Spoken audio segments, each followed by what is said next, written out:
Hi, everyone. I am live in the garden and I'm broadcasting this to several Facebook pages and my YouTube channel and a few places at the same time just to sort of test this cool app that I got.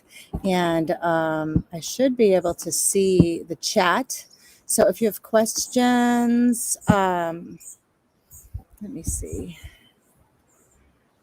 If you have questions, then I can't see messages. If you're chatting me from a Facebook group, I can't see the message. But if you go to the Facebook page, Food Not Lawns or Heather Jo Flores, or to my YouTube channel, and then you send me a chat, then I will see that.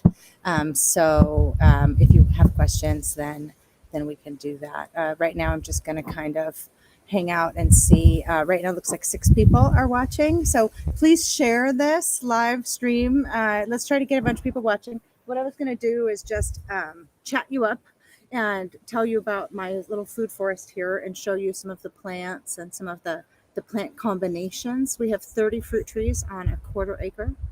And I've put perennials and vegetables and around different trees.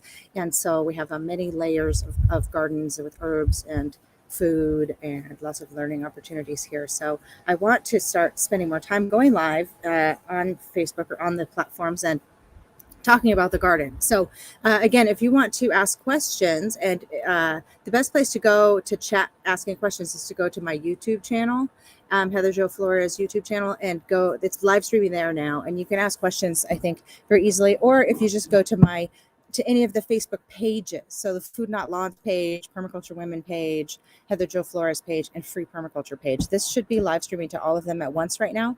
If you're only seeing it in a Facebook group, I think I'm also streaming in one of the permaculture groups. I won't see your chat. I can't see your chat from here. I think I have to click around. So I think they're still working on the app to make it so that I can see, everything. But I'm still sort of learning how to use this thing. So forgive me. So let's see. All right. Well, here I am. My name is Heather Jo Flores. Once upon a time, I wrote a book called Food Not Lawns, which is sort of self-explanatory what that was about. But it wasn't just about growing food. It was about sort of making use of available resources. And I grew up very poor and not doing gardening at all, just like in a very low-income urban environment.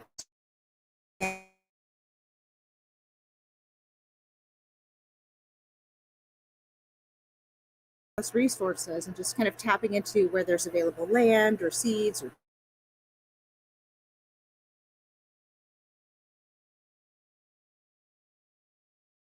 for free, and then building beautiful garden paradises since then. And this, what you see behind me, is my garden now. I've been here for 5 years and I rent this. It's a 1/4 acre with a little house.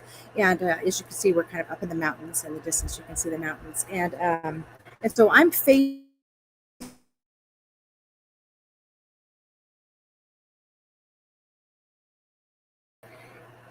behind me, that's south, east, west. So just to give you some idea of the orientation, is the house and the patio. So what I'll do is I'll turn it around so you guys can see that. So it's this beautiful tile, and then that's like the covered area of the patio. That door goes to the kitchen, and then there's my bedroom window. Yeah. There's the patio, and that little barbecue is it sort of looks like a table with a little nursery zone. That was a barbecue, and we don't use the barbecue, so we set it up as a little nursery. I'll show you that in a little while. And once again, if you're watching, it looks like all 6 of you are watching. If you want to chat me up, please go to my YouTube channel. That's going to be the best place. And anyway, I want you to go to my YouTube channel and subscribe so that you can see these live streams when they come up. If you subscribe, and then you can sort of help me build this. I want to start doing live streaming like once a week in this garden so that we can all watch the garden grow, and we can talk about different plants and the way they interact. I really want to talk about this plant, which is, you might have already noticed. Let me adjust the camera. It's such a nice time of day. No filter, hashtag. This is Salvia Apiana. This is a white sage, and the seeds were collected in Central California by Raven Venturelli, and she mailed them to me in the mail. And after many, many, many attempts, I was finally able to get some babies. Oh, my YouTube channel link. I should put this on here. Good idea. Hold on, let me grab it. How do I get my channel? Let's see. It's youtube.com/C/Heather Jo Flores. Right, is that it?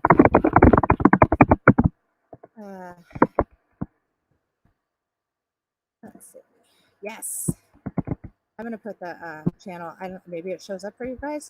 So the app that I'm using for this live stream is called Melon, and I've never used it before, but I'm really excited about what could happen. There you go. I just put the YouTube channel link. Oh, nice. Food Not Laws International. It looks like posted it too. So that's really great.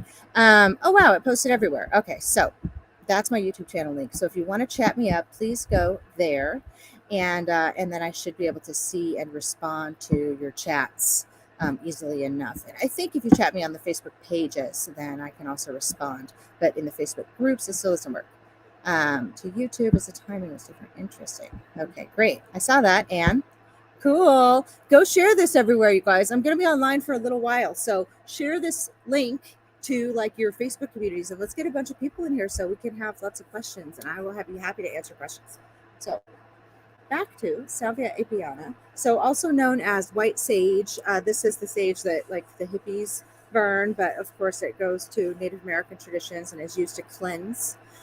For smudging, and there's a whole discussion we could have around cultural appropriation and smudging, and there's definitely a lot of discussion because it causes a lot of problems when people like hippies or whatever we want to call ourselves, or go out into the wild in California and harvest too much of this and then like sell it at shops.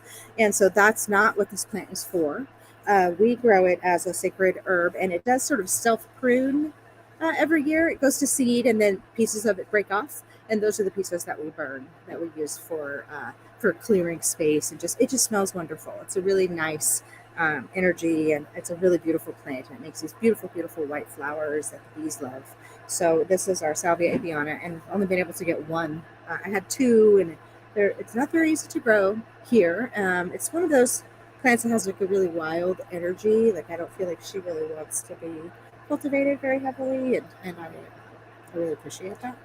So where we have it, the only way that we are able to get it to grow here is because I put it in this very hot microclimate. So as I mentioned, behind the camera is north, and to my back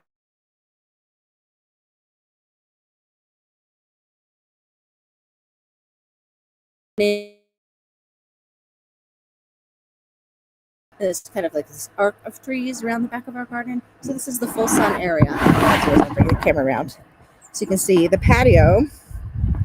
So now I'm facing south. Hey. And you see that sage right there. It just gets blasted. It's in like one of the hottest, driest microclimates on site.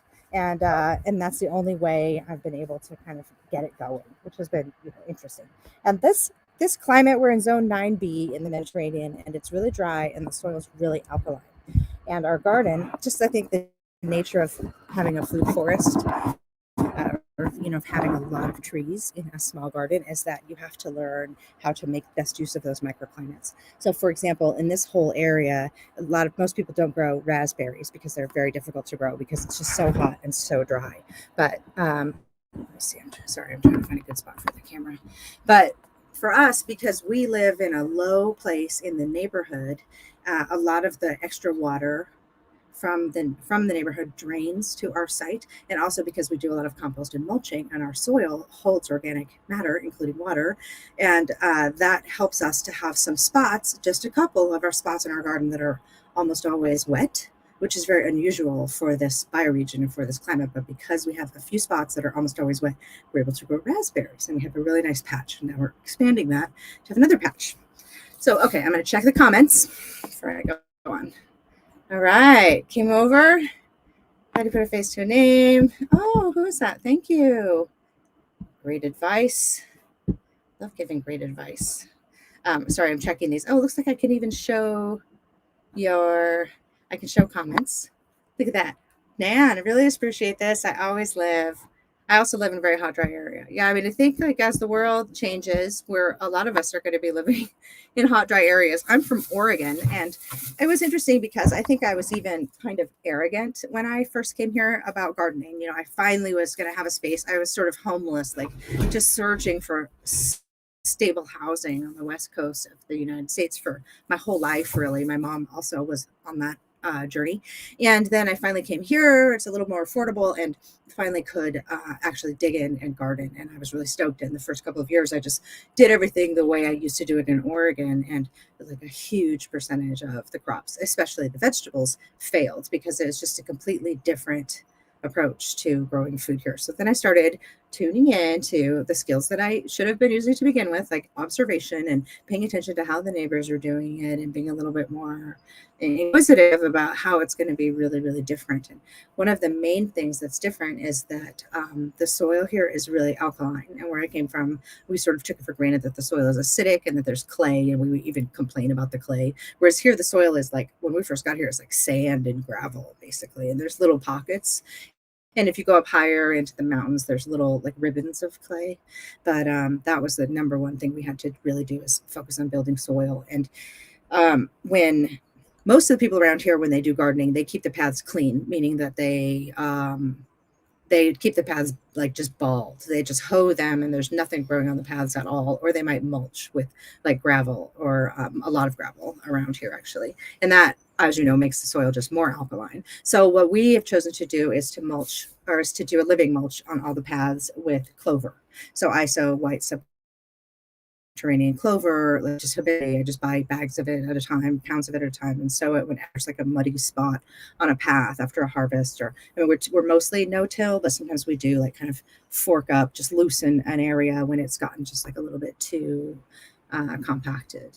So that's that was a total game changer when we started doing the clover paths. Everything got way more fertile. And also the clover really holds onto the moisture. So we have an acequia irrigation system here, meaning that the water comes flooding in once a week and fills up these paths. So the paths are slightly lower than the beds, and then the water seeps into the beds from the sides. And the clover really helps to slow that down and helps to like percolate the water into the beds in a more sustainable way. So that's been a huge help for us. I'm just sort of babbling on. Let's give you guys a little bit more of a tour. Oh, hold on. I'll be right back. Luca, come on, bud. If he goes too crazy, then I'll have to change the situation. So, okay, so I just set you down inside. There's like, you're sort of in a little cubby right now that is this cute little nursery area. I love to show this off. So it's like a built-in barbecue that came with the place. But it occurs to me that you could kind of just use any barbecue. Like a lot of people have like janky old barbecues, or even just like one of those little dome top hibachis to make like a mini nursery, or like a like a garden tabletop nursery. They call them like a huerto urbano here. But I think that's a really cool way to use the barbecue. And I like to show that off. Let's see. Trying to find a good spot to put you. So, okay, here, this is cool.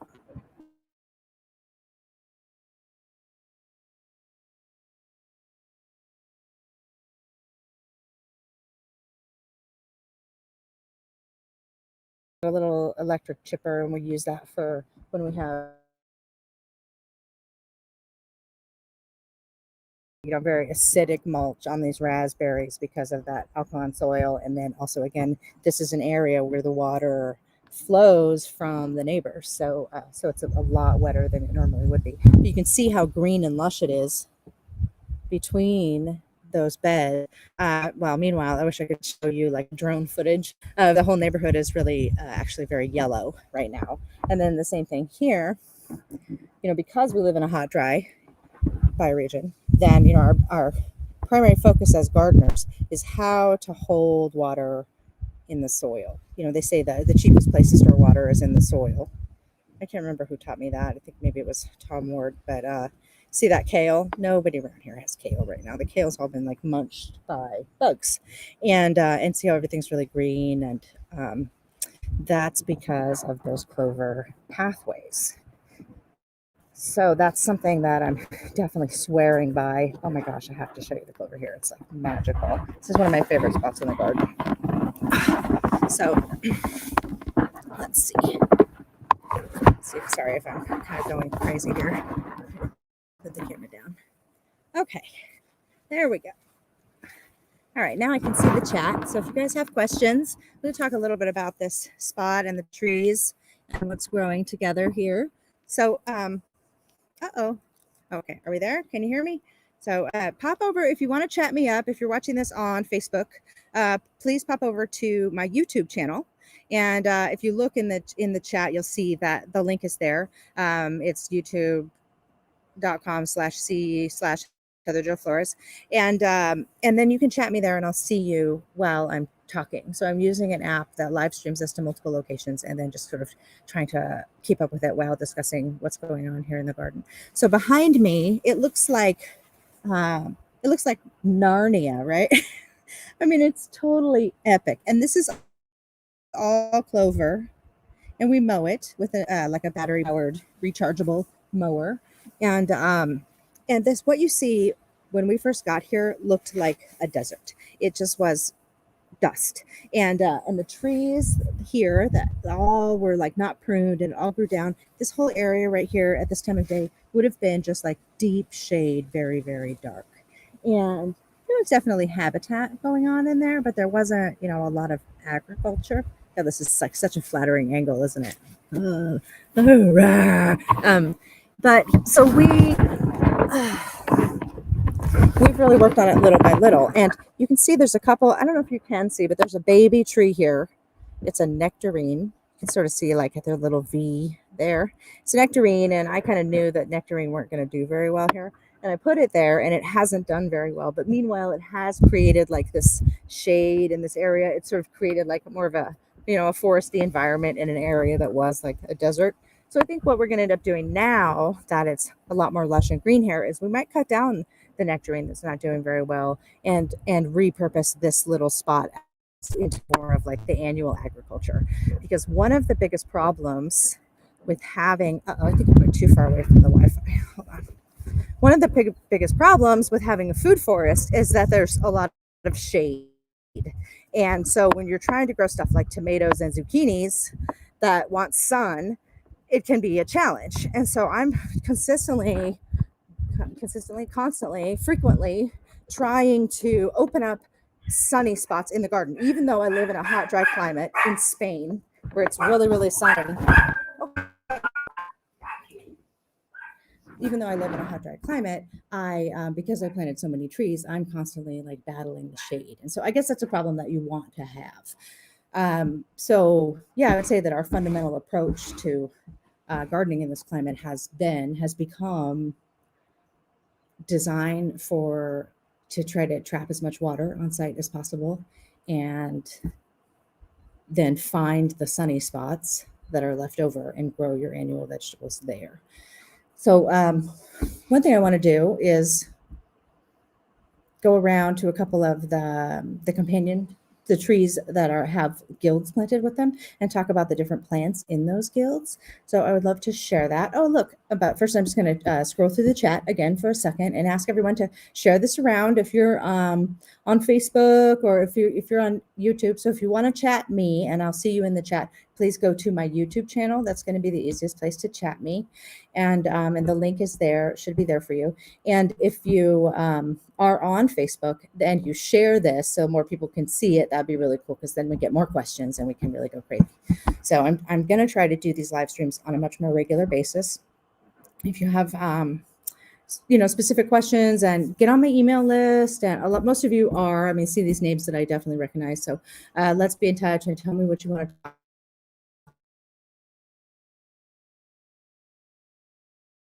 And this social media we're having our faces on there. So okay, so let's scroll. Hi from Northwestern Ontario, Misty Meadows Permaculture Farm. Let's see, scoping it out. Okay, what a cool app this is. I'm using this app called Melon. Okay, I'm gonna go over to the other side. Here we go. Let's see.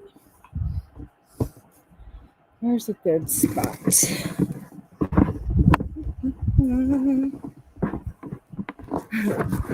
fun. Next time I'll think ahead and I'll put like a tripod or something. We'll make it really cool. But push up on a bucket for now. Okay. This is really cool. Oh, look at the light. It's so nice. So this, you guys have one of these? This is called a riddle, as in riddle me this. This is called a riddle, and we use this for sifting compost. Hola. Your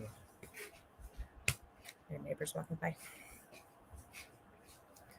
So we do a lot of compost here, and there's a lot. I mean, we put orange peels and we put sticks and big chunks of things, stalks from Jerusalem artichokes, and that compost can get really, really chunky, which is kind of not ideal, especially when you're working with little tiny plants.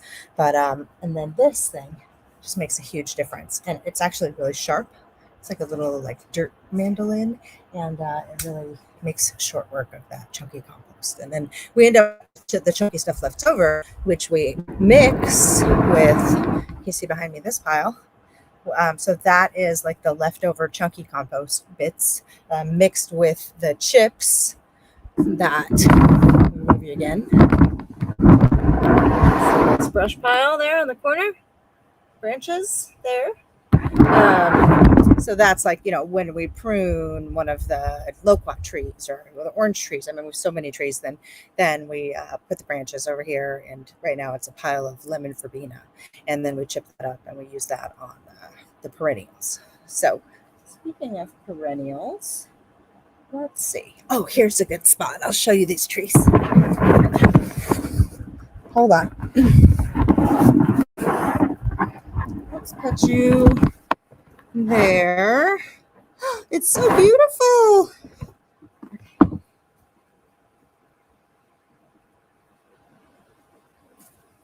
Here I come. Okay. Let me know if you can't hear me. Make sure to chat me. If you're watching on Facebook and you want to get involved in the chat, please go to my YouTube channel. And if you have any questions, I would love to answer them. Or if you have ideas, you want to see live streams on specific topics, let me know. So I'm going to tell you everything that you can see in the frame right now. So what you see up front is a couple of tomatoes. Move this girl out of the way a little bit. And those are strung up. If you remember earlier in the video, I showed you that on the south side of our house is a planter box that's a very hot, dry microclimate. And that's where we've planted tomatoes. And then those are all strung up, basically up to the front of the house. And then there's these big windows that go into the patio. So that's what you see in the foreground. And then right across here is where the water comes in. And so as I mentioned, it's a flood irrigation. So it comes in and it splits up, and we have these beds shaped. Beds go off in every direction, and they distribute the water on these clover paths. So you can see behind me, you see all that green stuff that kind of looks like lawn. Let's see if you can see the beds a little bit better. Is actually where the water goes. So the water goes here, and it goes here, there. So, we've designed all these beds on contour per the permaculture style. And also because that helps us. And so what the water does is it comes and it goes across the top, and then it turns and it zigzags slowly back and forth across the garden. We sort of force it to go back and forth. And then as it does that, it's percolating into the beds. So it's a flood irrigation, but it's an ancient Roman system here in Andalucia called an acequia system. And so this tree here, this is a loquat, or also known as a nispero. And they make these, right now they're really kind of rotty. They make these juicy little orange fruits that sort of don't last very long, but are really yummy and delicious. And they make tons and tons and tons of biomass. So if you want something that creates a lot of mulch and compostables for the garden, it's a really nice choice. The other thing I really like about this tree is that it's really forgiving.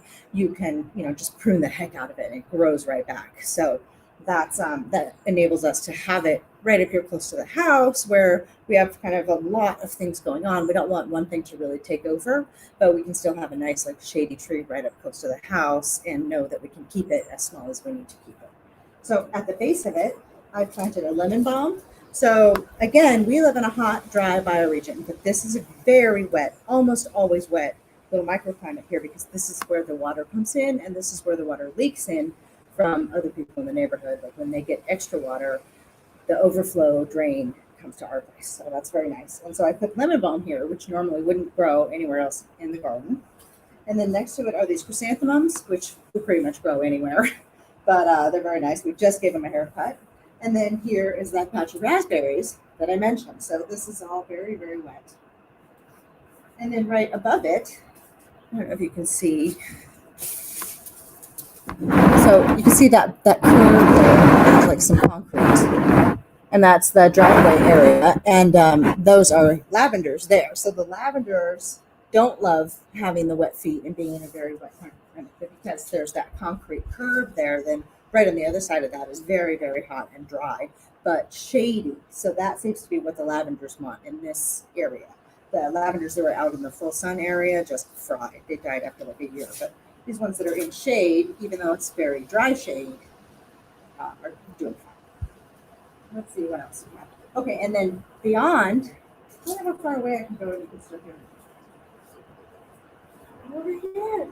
That one is an orange tree, and it's a variety of orange that it still has oranges on it that, you know, for some reason fruits a little bit later than all the other orange trees. Whoever designed this garden, we didn't design the trees. We planted a lot more when we got here, but the citrus was already here, and they did a really good job of choosing different varieties so they would have oranges for the longest amount of time. So about 5 months a year we have citrus, and at the base of that tree there's raspberries, but on the other side of it, which I'm not going to take you over there right now, it's facing south, and it's sort of like we keep that tree really short. So there's this really hot, dry.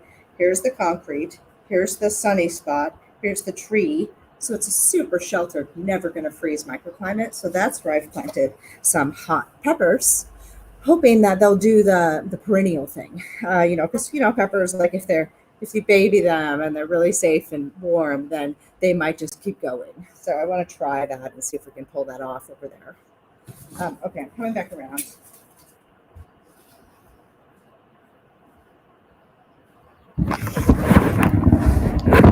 All right, y'all. Oh, there's 10 people watching now. Hola de Mexico. Muy bien. Oh, show on stream. Hola. Let's see. Hello from Training Permaculture Teachers. This is so cool. I love that I can show these. Oh no, lost your 15-year-old loquat tree. That's really interesting because around here, the loquats are like,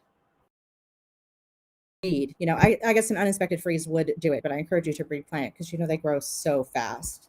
I used to live in Oregon, as I mentioned, and we had figs there, and most years they were great. I mean, they would just do great all the time. And then every like 5 years, the figs would die all the way back to the ground. And it was just so frustrating, but they still, we could replant, and sometimes they would come back from the stump. But that must have sucked. 15 years, it was probably huge. We have one here that was like old growth, and we really cut most of it down because it was leaning on an arbor and kind of threatening to push it down. Lawrence, Kansas. Oh, Misty Meadows Permaculture Farm. Thank you. I love this too. The only thing I don't like about live streaming is that it is kind of one-sided. Like it's just me, running my mouth. And so that's why I'm saying if you're watching this on Facebook or something and you have questions, then hop over to my YouTube channel and chat me. And then also get on my email list, because next time, now that I've tested the thing and just kind of see if it works, and it seems like it's working, the audio is working and everything, then next time I'll send an email ahead of time and be like, hey, everybody, I'm going to go live at this time of this day. And I might even start doing like a garden club. I was thinking that could be cool and could be a little more interactive. So, you could actually come on here. We could get like a handful of people on here together, streaming from their different gardens. about their different projects. I think that could be super fun and interesting. And we could even maybe repurpose some of that into like the Permaculture Women podcast or Food Not Lawns podcast. And so I just wanted to sort of test this today and go live and see what people are interested in and just kind of see who happened to be around. But I think that's going to be it for today.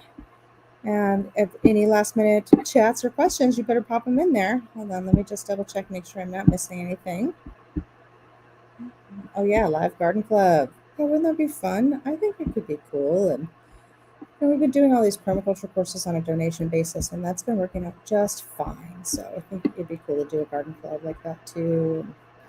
Yeah, so my email list, to get on there, the best thing to do is, here, I'll just put this so you guys can just click it.